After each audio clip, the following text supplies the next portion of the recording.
یا علی مدد. Otherwise, write Abu Ali Missionary, wise number 397. یہ جماعت خانہ میں نے پھر دیکھا.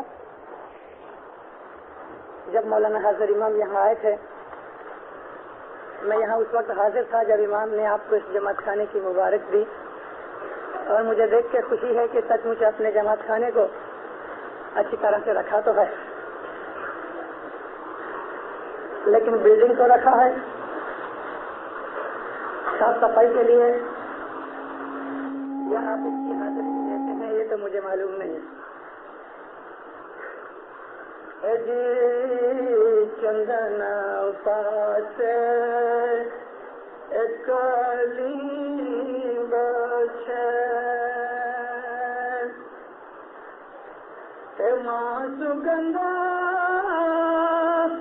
بہورے پار جی تینے پاس وسے بولا واسلا ماں سگندھ نہیں رے لگا رجی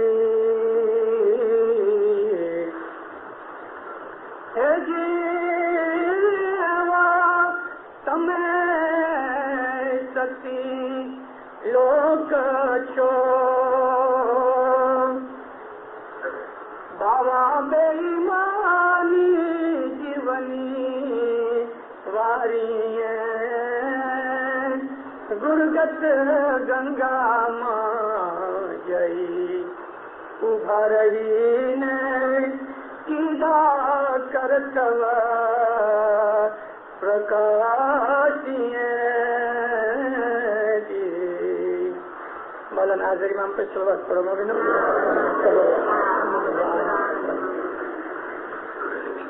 الدین نے ایک چھوٹی سی کہانی کہی. چندن کے نزدیک ایک لیمڑے کا جھاڑ تھا. تو یہ کہتے ہیں کہ اس درخت کے اندر سے خوشبو آتی تھی. لیم کی لکڑی کڑوی ہے لیکن اندر سے صاف ہے. نیم کی لکڑی میں گانٹھیں نہیں ہوتی، اس لیے چندن کی صحبت میں اس کی دوستی سے اس کے اندر خوشبو آ گئی. نزدیکی بانس کے درخت بھی تھے. بانس میٹھا ہے اور لوگ بانس کے جو کنپلے ہیں، ٹینڈر شوٹس ہیں، اس کو کھاتے بھی ہیں. چائنیز لوگوں کی بڑی اچھی ڈش ہے یہ. میٹھا ہونے پر بھی بانس کے اندر خوشبو پیدا نہ ہوئی. وجہ اس کی یہ تھی کہ بانس اندر سے پولا ہے. مثال دیتے ہیں اس آدمی کی کہ جس کا دل اچھا ہے، اخلاص والا ہے، وہ امام کی دوستی کے اندر اچھا بن جاتا ہے. لیکن کوئی آدمی باہر سے بہت اچھا بھی لگے، ہم کو باہر سے میٹھا بھی لگے، لیکن اس کا دل اگر پولا ہے اور جگہ جگہ گانٹھیں ہیں، ایک ایک فٹ کے اوپر گانٹھ ہوتی ہے، یعنی اس کے دل میں میل ہے، اخلاص نہیں، تو امام کی دوستی کے اندر اس کو کوئی فائدہ نہیں ملتا. یہ دو مثالیں پیر صدر بھی ماں باپ نے انسان کی صحبت سنگت کے لیے، مگر اس کے ساتھ یہ بھی کہ اس آدمی کا انتکرن دل اس کا صاف پاک ہونا چاہیے.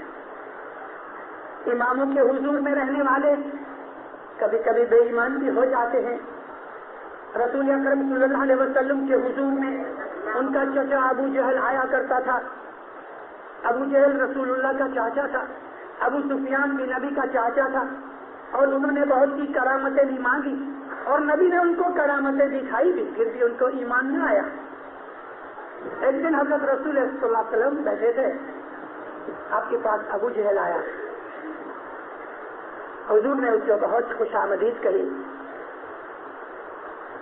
چاچا آج میری طرف چلے آئے.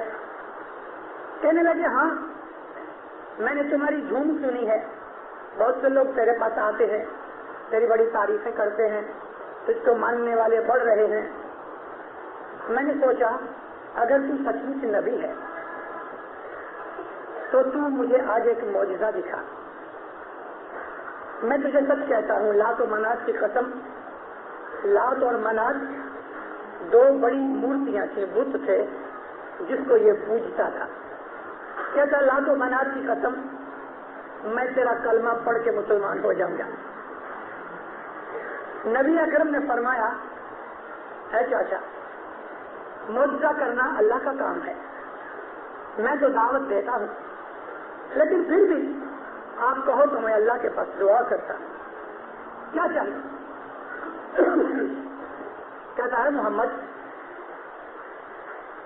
ایک درخت پیدا کر، ابھی ابھی اسی وقت اس درخت کا تنا چاندی کا ہوئے، اس کی ٹہنیاں سونے کی ہوئیں، اس کے پتے زمرد کے ہوئیں، اور جواہرات اور موتیوں کے اس کو پھل لگے ہوں. رسول اللہ ہاتھ پڑے، نبی نے ہاتھ اٹھائے، بہت سے اصحاب پاس بیٹھے بھی تھے، کسی نے نہ دیکھا، لیکن ابو جہل نے دیکھا کہ سامنے ایک درخت کھڑا ہے اور جیسا یہ چاہتا تھا ایسا ہی تھا. دیکھ کے آنکھیں کھل گئی، منہ کھلے کا کھلا رہ گیا حیرت میں.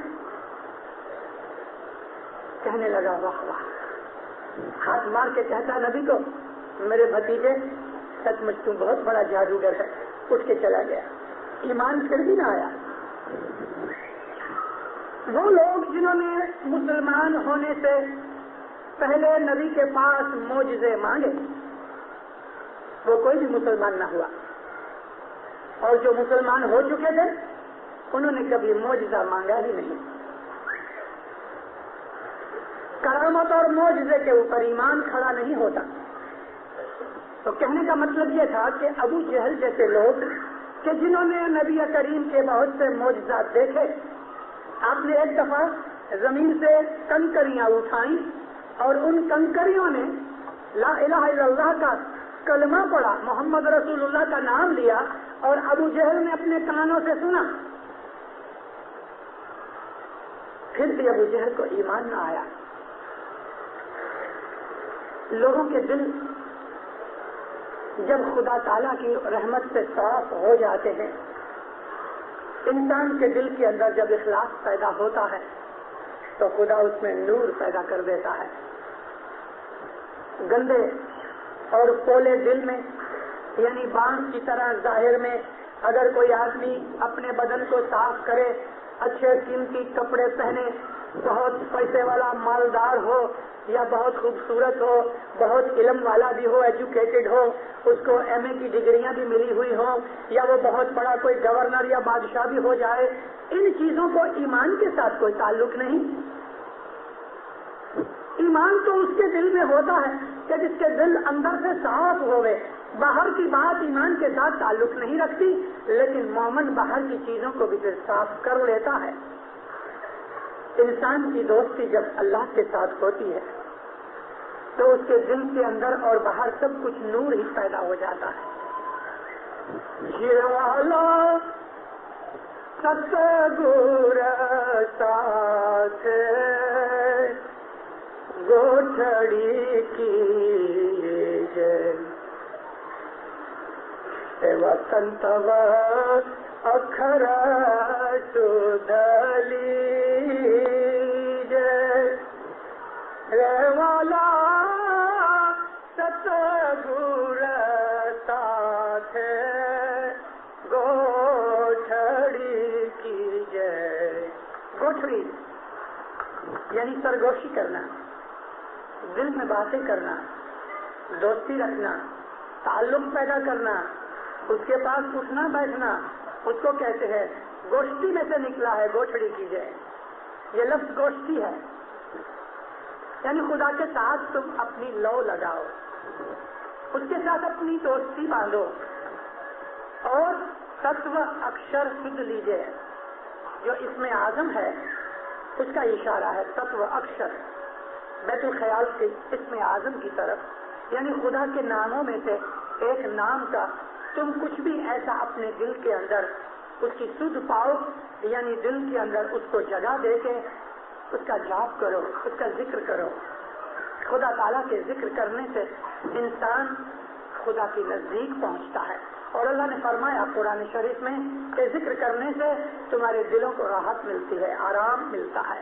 دوستی خدا کی کرو. جو آدمی اچھا ہے، نیک ہے، اس کی دوستی سچ مچ خدا کے ساتھ ہوتی ہے. اور جو آدمی بد ہے اس کی دوستی بدوں کے ساتھ ہوتی ہے.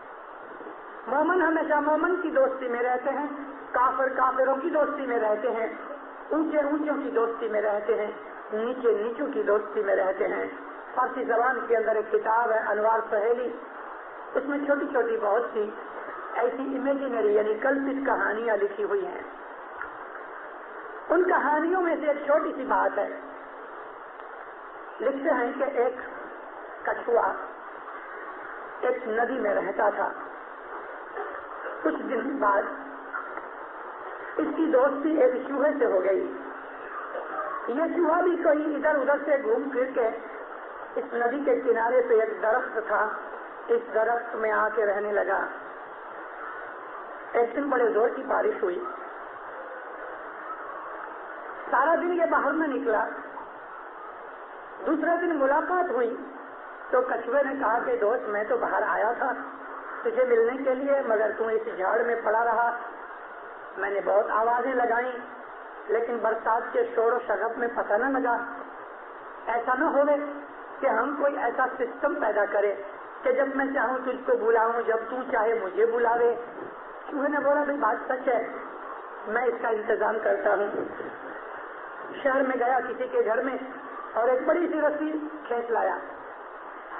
بلایا اپنے دوست کو. جب باہر نکلا تو کہتا دیکھ یہ ایک اس کا رسی کا سرا میں اپنی گردن میں باندھ لیتا ہوں، دوسرا تم اپنی گردن میں باندھ لے. انہوں نے یہ ٹیلی فون بنا لیا. جب چاہے ایک دوسرے کے لیے وہ رسی کھینچے تو وہ جھاڑ میں سے نکل آوے، یہ پانی میں سے نکل آوے. ایک دن اسی طرح سخت سردی پڑی، اتنی سردی پڑی کہ ٹھکر گیا. پانی تو ویسے اندر سے گرم ہوتا ہے. چوہے کو سارا دن باہر نکلنے کی نوبت نہ آئی. دوسرے دن دھوپ نکلی تو باہر نکل کے دھوپ سینکتا تھا، آنکھیں بند تھی، سورج کی گرمی سے مزہ آ رہا تھا. آسمان پر سے ایک چیل نے دیکھا، جھپٹ ماری، چوہے کو پکڑ کے اوپر لے گئی. جب چوہا اوپر اٹھا رسی بھی ساتھ اٹھی. نیچے پانی کے اندر کچھوا سویا ہوا تھا، وہ بھی آنکھیں بند کر کے مراقبے میں تھا. یکایک جھٹکا جو لگا تو گردن اکڑ گئی. دیکھ رہا تو پانی میں سے نکلا، آسمان کے اوپر پہنچ گیا. اوپر چوہا اور اس کے نیچے کچھوا لٹک رہا ہے. گاؤں شہر کے بچے پیچھے گھوم رہے ہیں. یہ کیا تماشا ہے؟ آسمان کی بلندیوں پہ جا کے گھاس کھل گئی یا رسی ڈھیلی ہو گئی. کچھوا اوپر سے گرا اور اس کی ساری جو پیٹھ تھی شل اس کا ٹوٹ گیا. اس کے بغیر کچھوا جیتا بھی نہیں رہ سکتا، مر گیا.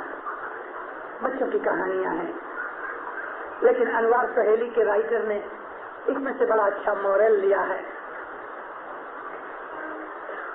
کہتا ہے کہ دو دوست اگر یکساں نہیں، ایک پانی میں رہنے والا ایک پانی میں رہ نہیں سکتا، ان کی دوستی نہیں ہو سکتی. اسی طرح سے ایک آدمی کو دنیا کی لذت چاہیے، دنیا کا موج مزہ اور سواد چاہیے، دوسرے آدمی کو دین کی لذت چاہیے. ان دونوں کی دوستی نہیں ہو سکتی. یعنی مومن کی دوستی کافر سے نہیں ہو سکتی.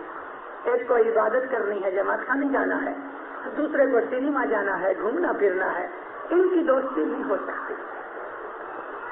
اس لحاظ سے دوستی ان سے کرو کہ جو تمہارے مطلب کے ہیں. یعنی مومن کی دوستی مومن سے ہوتی ہے، مومن کی دوستی اللہ رسول سے ہوتی ہے.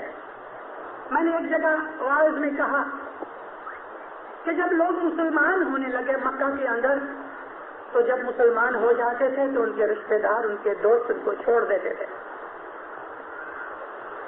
بات بھی نہیں کرتے تھے، بائی کاٹ کر دیا. یہ لوگ نبی کے پاس آ کے شکایت کرنے لگے، یا نبی ہم مسلمان ہو گئے، ہمارے یار دوستوں نے ہمیں چھوڑ دیا، ہمارے رشتہ داروں نے ہمیں چھوڑ دیا, ہمارا کوئی دوست نہیں. اس وقت یہ آیت اتری, اے رسول کہو ان کو تمہارا دوست اللہ اور رسول ہے, اور وہ مومن ہے کہ جو نماز پڑھتے اور زکات دیتے ہیں.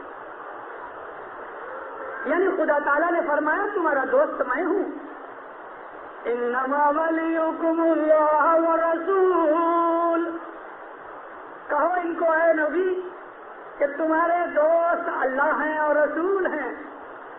والذین آمنوا یقیمون الصلاۃ ویؤتون الزکاۃ وهم راکعون, اور ان کو یہ کہہ دو کہ تمہارے وہ دوست ہیں وہ مومن کے جو نماز پڑھتے ہیں, عبادت کرتے ہیں, 10 زکات دیتے ہیں, اور رکوع کے اندر وہ خیرات کرتے ہیں. تمہارے دوست وہ ہیں. اگر تم مسلمان ہو گئے ہو تو تمہاری دوستی کافروں سے نہیں ہو سکتی. تمہارا دوست اللہ ہے, تمہارا دوست رسول ہے, تمہارے دوست مومن ہے. حضرت مولانا سلطان محمد صلی اللہ علیہ نے فرمایا جو مجھے یاد کرتا ہے میں اس کو 20 گنا زیادہ یاد کرتا ہوں. جو میری طرف ایک قدم اٹھا کے آتا ہے میں 20 قدم اس کی طرف چل کے جاتا ہوں. جو میرے دھیان میں رہتے ہیں میں ان کے دھیان میں رہتا ہوں. جو میرے دوستی کرتے ہیں میں ان سے محبت کرتا ہوں. جو میرے یاد کر کے اپنی زندگی گزارتے ہیں میں فرشتوں کے اندر ان دوستوں کا ذکر کرتا ہوں. ولی کا مطلب دوست ہے. انما ولیکم اللہ والرسول, ان کے دوست اللہ اور رسول ہیں. تو جن کی دوستی اللہ رسول سے ہوتی ہے اس آدمی کے حالات الگ قسم کے ہوتے ہیں. چندن کے ساتھ دوستی ہو, اگرچہ نیم کڑوا ہے پھر بھی اس میں محبت پیدا ہو جاتی ہے. چندن کی دوستی سے, چندن کی محبت سے چندن کی بو آ جاتی ہے. حضرت ابو علی شاہ قلندر سے کرنال میں پانی پت میں رہنے والے, وہ علی کو اللہ مانتے تھے, علی اور علی پکار کرتے تھے. یہاں تک کہ انہوں نے ایک دن اپنے آپ کو مار ڈالنے کے لیے کوشش کی. اسلام کے اندر اپنا خود کا جیو لینا, آبگھات کرنا, خودکشی کرنا حرام قرار دیا ہے. لیکن ابو علی قلندر نے یہ دوستی کے اندر کیا, یعنی ارادہ یہ کیا کہ میں علی کے اوپر جان فدا کر دوں. اے علی تیرے بغیر میں رہ نہیں سکتا. اس نظریے سے وہ اپنے آپ کو مار ڈالنا چاہتے تھے. مولا علی نے پکڑا اور کہا یہ کیا کرتا ہے. بشارت ہوئی, علی اس کے سامنے آئے, کہتے ہیں یہ کیا کرتا ہے. کہا یا علی آپ کے بغیر میں رہ نہیں سکتا. فرمایا نہیں, لوگوں کو ہدایت کرو اور ہماری محبت سکھاؤ. اس دن کے بعد کہتے ہیں کہ ابو علی قلندر کے بدن میں سے علی کی بو آتی تھی. ان کا نام تو کچھ عمر جیسا کچھ اور نام تھا, لیکن بو علی لقب تھا. علی کی بو, علی کی بات ان کے بدن سے نکلتی تھی. علی کی دوستی اور محبت کی بات تھی. یعنی جس قدر وہ خدا تعالیٰ کے اس نور علی کے ساتھ محبت کرتے تھے کہ ان کو اور کوئی چیز نظر ہی نہیں آتی تھی. ہر جگہ علی ہی علی کر رہے تھے. ایک دفعہ سامنے پار جانا تھا, جمنا ندی چڑھی ہوئی تھی لبالب. پانی میں پاؤں ڈالا, کہا اے جمنا مجھے سامنے پار جانا ہے, علی کی قسم مجھے راستہ دے دے. جمنا کا پانی اترنے لگا, یہاں تک کہ کمر تک آ گیا اور ابو علی قلندر سامنے پار چلے گئے. ایسی باتیں عقل میں نہیں آتی. وہ لوگ کہ جو ہر چیز کو عقل میں ناپتے ہیں ان کے لیے مذہب سچ مچ ڈیفیکلٹ ہو جاتا ہے, کیونکہ مذہب کے اندر ایسی بہت سی باتیں ہیں کہ جو عقل کی سمجھ میں نہیں آتی, مگر دنیا کے اندر ایسی بہت سی چیزیں بنتی رہتی ہیں.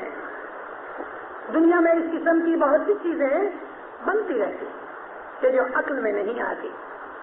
اور مذہب جو ہے عقل سے عمل میں آ سکتا ہے, لیکن کہیں کہیں عقل گم ہو جاتی ہے.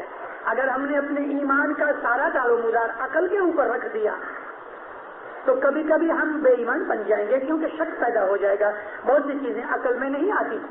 اس لیے حضرت مولانا سلطان محمد صلی اللہ علیہ نے فرمایا کہ تمہارے مذہب کا پایا عقل پر ہے دوسری جگہ فرمایا تمہارے مذہب کا پایا عشق پر ہے، یعنی عقل اور عشق دونوں چیزیں ہمارے مذہب میں لازم و ملزوم ہیں.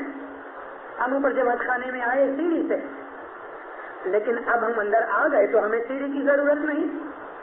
سیڑھی عقل ہے اور یہ جو کمرہ ہے یہ عشق ہے. عقل ہم کو عشق تک پہنچا دیتی ہے، لیکن عشق کے اندر پھر عقل کا کام نہیں. مطلب کہنے کا یہ ہے کہ ہمارا مذہب ایمان پر ہے. ایمان سے ہم اپنے مذہب پہ عمل کرتے ہیں عقل سے کام لے کے، لیکن جہاں عقل فیل ہو جاتی ہے ہم آنکھ بند کر دیتے ہیں. کہ صدر دین نے دیکھا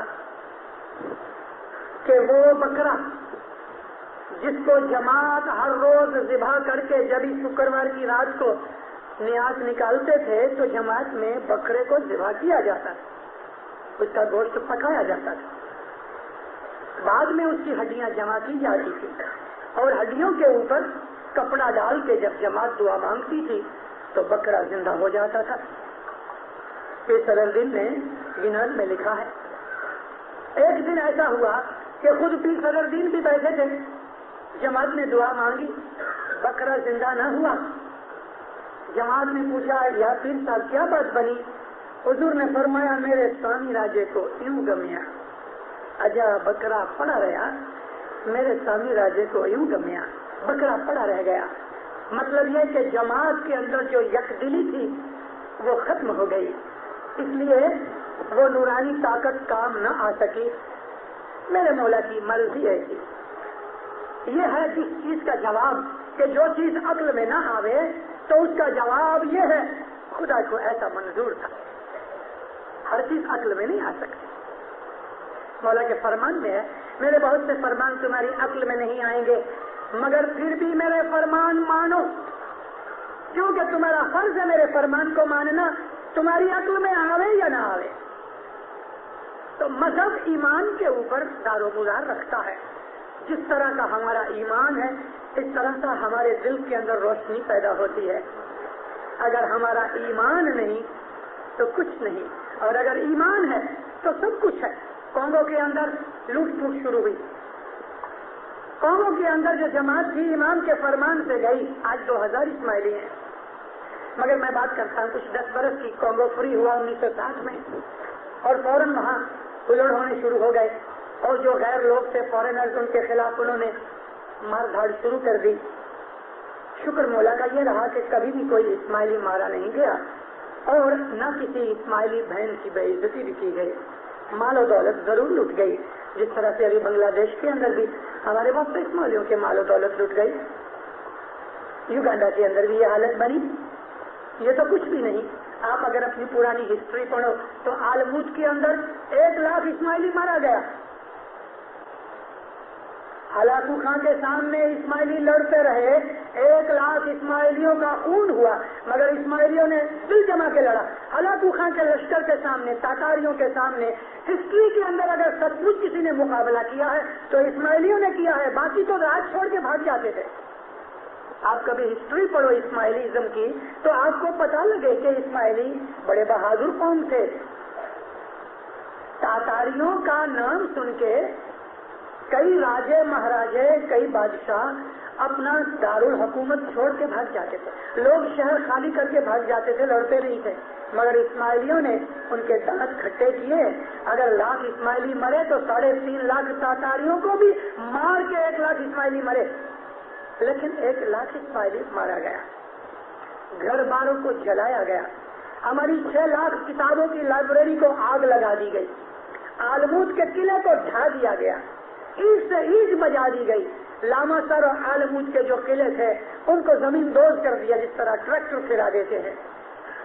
کیا ان چیزوں سے اسماعیلیوں کا ایمان خراب ہو گیا تھا؟ نہیں. مرد مجاہد تھے یہ ایرانی لوگ، انہوں نے اپنی جان امام کے لیے دے دی، اپنی اولاد کو انہوں نے ذبح کروا دیا امام کے لیے، اپنی مال و دولت سے برباد کروا دی امام کے لیے. مگر ایرانیوں نے اپنے امام کے قدموں کو چھوڑا نہیں. مولانا شاہ حسن علی بادشاہ ادھر چلے آئے 1840 میں. اس کے بعد ایرانی جماعت کے اوپر جو ظلم توڑے گئے وہ اس قدر رونگٹے کھڑے کر دینے والے ہیں. میں نے خود نے وہاں جا کے 12-13 مسافریاں کی ہیں میں نے ایران کی. آج بھی وہ ہڈیاں لٹک رہی ہیں درختوں کے اوپر کے جو ہڈیاں اسماعیلیوں کی تھی. ایران کے اسماعیلیوں کو پاؤں سے باندھ کے لٹکایا گیا, پاؤں سے باندھ کے, سر نیچے پاؤں اوپر, اور ان کو اسی طرح سے لٹکتا ہوا چھوڑ دیا گیا. ان کی اولاد کو بھی ذبح کر دیا گیا. مگر شاباش ہے ان ایران کے لوگوں کو, انہوں نے جانیں دی, اپنی اولاد کو ذبح کروایا, بے گھر ہو گئے, گھر لوٹے گئے, مگر حضرت امام کا دامن نہ چھوڑا. اور جماعت الحمدللہ ایسے کی ایسی قائم رہی, مگر ایمان ان کا سلامت رہا. اس طرح ہم اسماعیلیوں نے بڑی بڑی قربانیاں کی ہیں. آج بات یہ ہے کہ ہم لوگ دنیا پرست اور عیش پرست, آرام پرست ہو گئے ہیں. تھوڑا سا بھی دکھ اٹھاتے ہیں ہمارا ایمان ہلنے لگتا ہے. تھوڑا سا دکھ اٹھاتے ہیں. حضرت امام فرمایا جاؤ کانگو. 10 برس کے اندر کانگو بہت ترقی کی. 1951-52 کے اندر امام کا تعلیقے آئے تو لوگ کانگو جانے لگے. 60 میں جب آزادی ملی اور گڑبڑ ہوئی تو بھرے ہوئے گھر فرنیچر والے اور بھری ہوئی مال سے دکانیں, یہ چھوڑ کے ان کو 3 کپڑے سے بھاگنا پڑا. کوئی نیروبی آ گیا, کوئی کمپالا آ گیا, کوئی یورپ کی طرف چلا گیا. ان کے کھیسے کے اندر جتنے پیسے رہ سکے اتنے رہے, باقی تو سب لوٹا پھوٹا گیا. 6-7 مہینے ہوئے, وہاں بالکل امن و سکون ہو گیا. امام نے فرمایا واپس کانگو جاؤ. کانگو والے بیچارے واپس گئے. فرانک کی قیمت کا حساب یہ ہے کہ اس وقت جب آزادی ملی تو 1 شلنگ کے اندر 7 فرانک ہوتے تھے. یعنی یہ اس محض میں آپ کو یہ بتانا چاہتا ہوں کہ ان لوگوں نے کتنا گوایا. کسی نے 1 ملین گوائے, کسی نے 10 ملین گوائے. مگر جب ادھر گئے دکانیں پڑی تھی, مال کچھ نہ تھا. چلو وہاں بیٹھے اور 6 مہینے کے بعد امام کا جب حکم آیا واپس گئے. حکم یہ تھا کہ اپنی بیوی بچوں کو نہ لے جانا, تم اکیلے جاؤ. اکیلے گئے, دکانوں کو ٹھیک کیا, ادھر ادھر سے بڑی بڑی کمپنیوں سے ادھار لے کے مال تھوڑا سا ڈالا. تھوڑے تھوڑے پیسے کسی کی رشتہ داری میں سے ادھار ملے تو اس نے تھوڑی مدد بھی کر دی. اس مدد سے یہ لوگوں نے اپنا بزنس شروع کیا. 6 مہینے کے اندر جتنا انہوں نے گنوایا تھا اس کا دگنا انہوں نے نفع پایا. 1 برس کے اندر 10 گنا زیادہ مال انہوں نے پیدا کیا. جس نے 1 ملین گنوائے تھے اس کو 10 ملین مل گئے. جس نے 100 ملین گنوائے تھے اس کو 1000 ملین ملے. بالکل آرام آ گیا. پھر بھی 1.5 برس ہوا, یعنی 6 مہینے اور نکل گئے. 1 برس تو اس طرح نکلا, 6 مہینے جو اور نکلے, پھر اسی طرح کا ایک بھجڑ ہوا, پھر ان کو بھاگنا پڑا. 3 دفعہ کانگو میں ایسا ہوا کہ جماعت کو بھاگنا پڑا. 3 دفعہ کروڑوں اربوں کا حساب کرو تو اپنی اسماعیلی جماعت کو نقصان آیا. ہر دفعہ جب واپس آئے تو پہلے سے زیادہ انہوں نے نفع بنایا. آج تو شکر الحمدللہ کانگو کی جماعت بہت اچھی جماعت ہے. امام نے 4تھی دفعہ جب ان کے اوپر تکلیف آئی تو امام نے فرمایا اب بھاگنے کی ضرورت نہیں, بیٹھے رہو. بیٹھے رہے, تکلیف نکل گئی. حضرت امام تشریف لائے. کنشاسا جماعت خانے کا یہ فرمان ہے کہ تمہارے اوپر 3 دفعہ بہت بڑی آفتیں اتری, تم نے مال و دولت گنوایا, تمہیں بہت تکلیفیں ہوئی, ہر دفعہ تم پھر اونچے اٹھتے رہے. اگر تمہارا ایمان سلامت رہے گا, خدا نخواستہ 100 دفعہ گرو گے, 100 دفعہ اٹھ جاؤ گے. لیکن تمہارا ایمان اگر برابر نہ ہوگا تو 1 دفعہ جو گرو گے تو اٹھ نہ سکو گے. ایمان ایسی قوت اور طاقت ہے کہ انسان کو دنیا کے اندر دکھ و مصیبتوں کے اندر سے اٹھا لیتی ہے. ایسا کسی بھی انسان کی زندگی کا حساب نہیں ہے کہ اس کے حساب میں, اس کی زندگی میں کتنے سکھ ہیں یا کتنے دکھ. مگر اتنا ضرور کہتا ہوں مومنوں کہ 100 میں سے 1 سکھ ہے اور 99 دکھ ہے. کسی کو بدن کا دکھ ہے, کسی کو اولاد کا دکھ ہے, کسی کو میاں بیوی کا آپس میں دکھ ہے, کسی کو باپ کا دکھ ہے, کسی کو اور چیز کا دکھ ہے. دکھ کے بغیر یہ زندگی نہیں.